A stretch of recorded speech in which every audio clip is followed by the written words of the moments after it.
Namaskar. In the last class, we have discussed about standard costing, the meaning of standard costing, and a definition of standard costing, which is given by Chartered Institute of Management Accountant, London. Then we have discussed about various tips relating to standard costings, then objective of standard costing, advantages and disadvantages of standard costing. So today we want to discuss about preliminaries for establishing a system of standard costing in a firm. There are various factors taken into consideration before introducing standard costing system in a firm. First, we have to establish cost center. Say, according to J. Beatty, a cost center is a department or part of a department or item of equipment or a person or a group of persons in respect of which costs are accumulated and one where control can be accessed. That is why it is very much essential to establish various cost centers in a firm. Then secondly, we have to classify the various costs. There may be various types of materials relating to a particular product, various types of, say, labor cost, overheads may be relating to a particular product. So we have to classify the cost under suitable accounting heads by assigning the code number for respective items. This results in convenience in dealing with the cost, and it also ensures the secrecy. You can maintain the secrecy if you, say, put some code for some respective item or, say, cost. Then thirdly, we have to determine the duration. This refers the period for which the standard are used.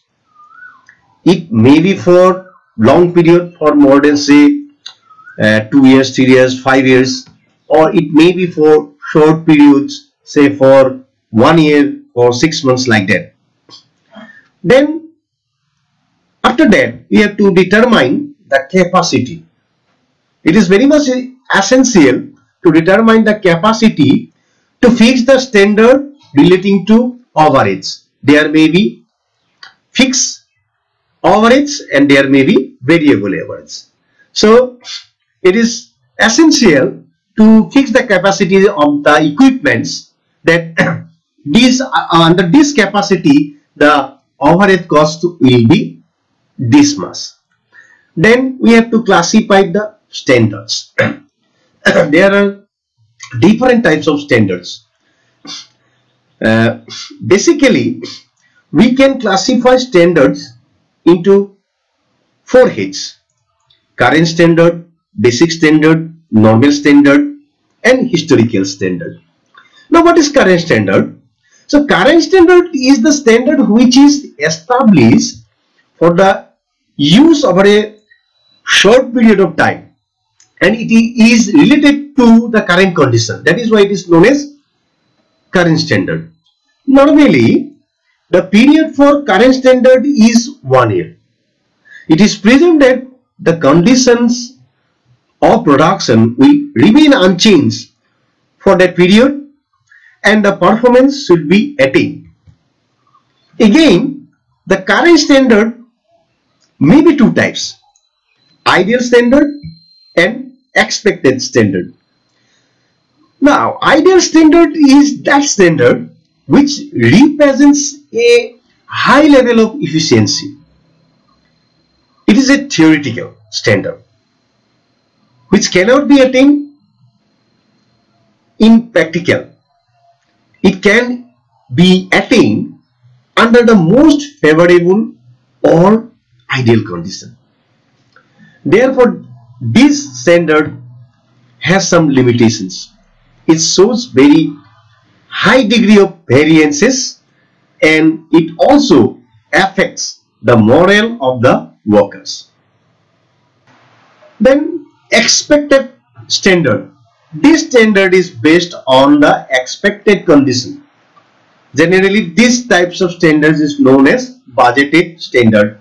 It is relating to the budgeted period. It is fixed for future course of action. The target can be achieved if the expected condition is met. Otherwise, this standard will not work properly. Then the next standard is known as basic standard. This standard is established to use for a long period, say for more than 1 year, and not adjusted to the present condition.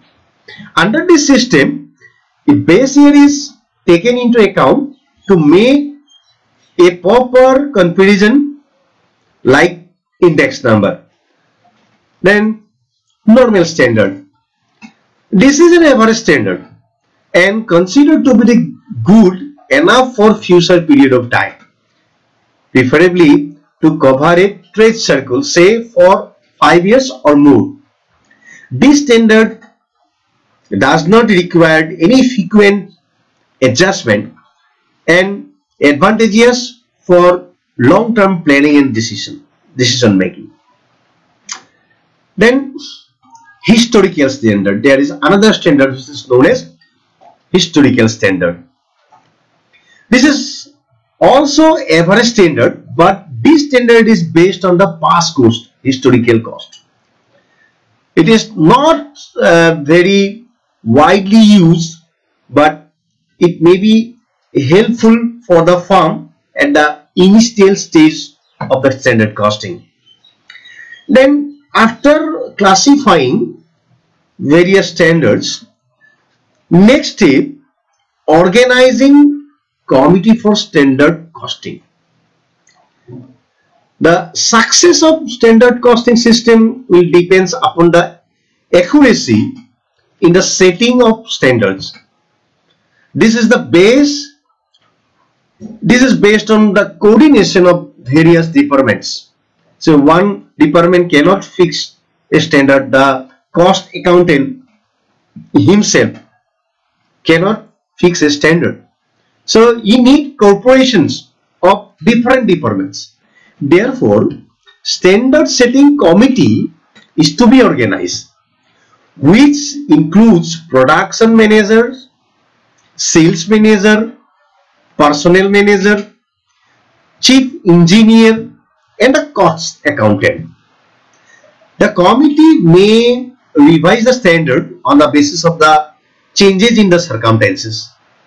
It is not like that if you fix one standard, say that will be continue for the long period. So there may be some requirements to change the standard in the future period also. Then this committee will decide about the changes of the standard.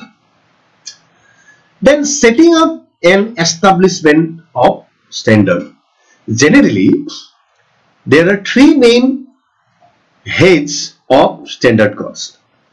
The first one is direct material cost standard. It is known as direct material standard cost standard. Under direct material cost standard, we have two standards also relating to material, which is known as material quantity standard and material price standard. We'll discuss it later.